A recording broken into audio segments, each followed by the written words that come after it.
We live in a world where everyone is obsessed with success, where the idea of financial freedom is sold as the ultimate goal. Everywhere you look, someone is promising you the secret to wealth. Side hustles, passive income, pyramid schemes, crypto investments, or that one magical course that guarantees riches. The idea is indeed inspiring, as if anyone from anywhere can rise above their circumstances and achieve financial independence. But here's the truth. The dose of reality that is often glossed over. Not everyone can be rich. This isn't a message to crush your ambitions, but rather to confront the fundamental mechanics of our world. Wealth, as it's distributed today, relies on imbalance. The economy, for all its complexity, functions on a hierarchy, a system that demands labor and services to sustain itself. For someone to accumulate massive wealth, others must work to create it. The dream of universal riches isn't just unrealistic, it's structurally impossible. Consider this.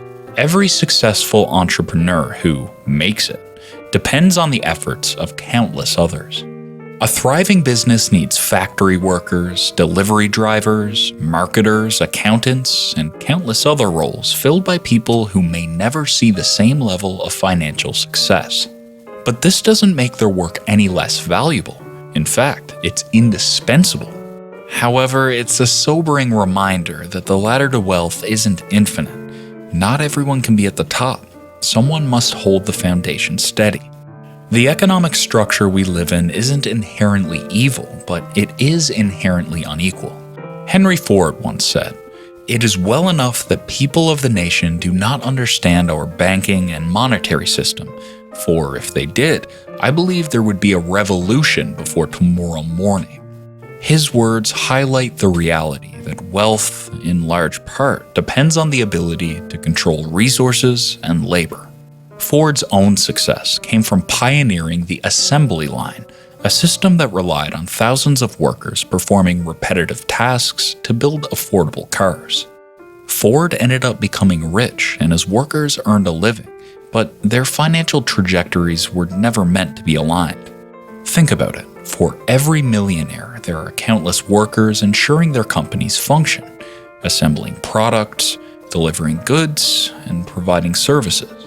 While motivational gurus tell you that anyone can be rich, the math just doesn't add up.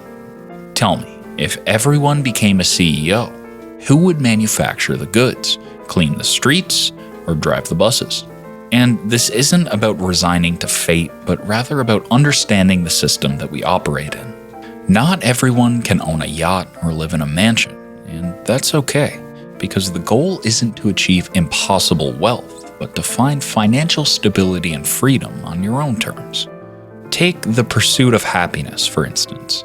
Will Smith's character, Chris Gardner, chases his dream of escaping poverty. His journey is inspiring, but it's also deeply sobering. You need to keep in mind that Gardner's story is the exception and not the rule. For every Chris Gardner, there are millions of others who work just as hard but never escape the grind.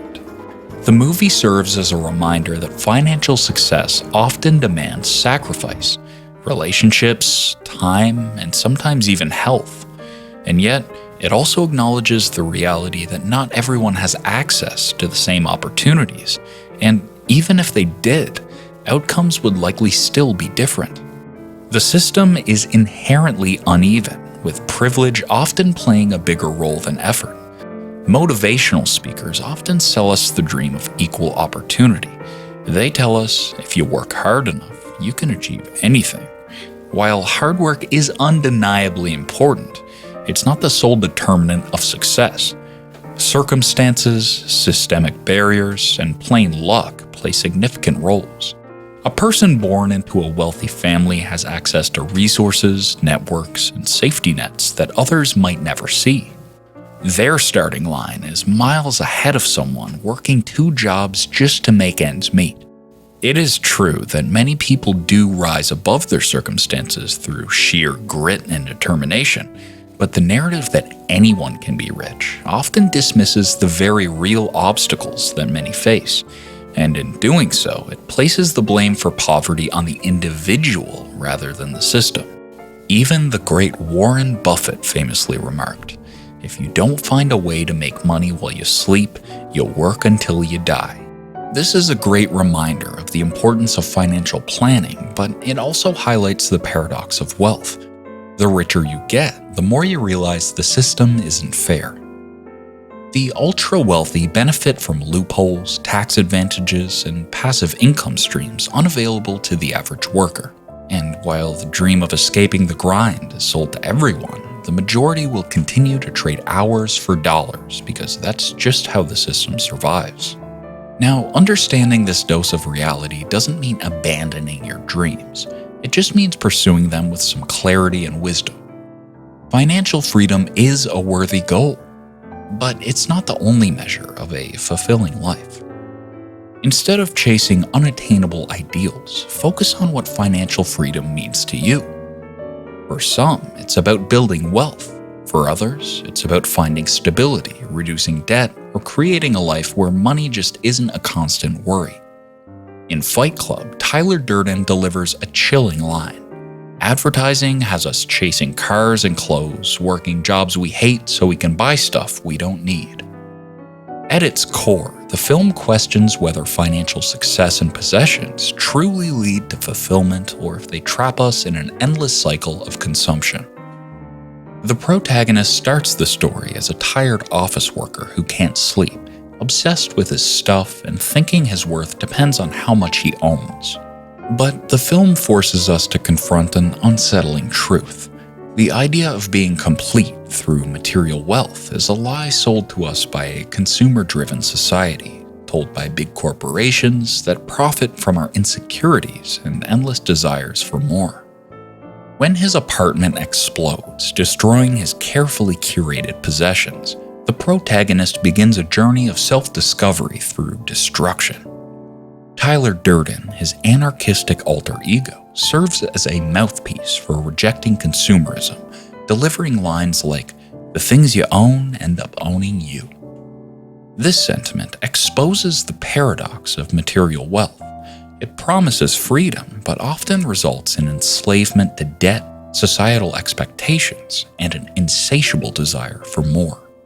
In today's world, the critique offered by Fight Club resonates now more than ever. Social media has amplified the pressure to present a curated, aspirational life. We're constantly exposed to influencers flexing their luxurious lifestyles, creating the illusion that happiness and fulfillment are tied to material wealth. The danger lies in the pursuit of these ideals, which can lead to overspending, stress, and loss of personal identity. One of the most powerful portrayals of economic inequality and desperation is the Netflix series Squid Game. The show presents a chilling metaphor for the modern financial struggle, where individuals burdened by debt and poverty are drawn into a deadly competition for a massive cash prize. The participants come from various walks of life, but they share one commonality: the crushing weight of financial despair. Squid Game illustrates how the promise of wealth can push people to the brink, forcing them to make moral compromises and endure unimaginable suffering. The series doesn't just entertain, it forces viewers to confront uncomfortable truths about the world we live in. The players are trapped in a system that exploits their desperation, much like how real-world economic systems often exploit the vulnerable for the benefit of the wealthy elite. The show's chilling message is clear. The pursuit of money, when taken to the extremes, can strip away humanity and leave devastation in its wake. It serves as a powerful reminder that while financial freedom is desirable, it should never come at the expense of our values, relationships, or integrity. By understanding the system, you can make it work for you. So, educate yourself, invest wisely, and most importantly, remember that wealth isn't the only measure of success.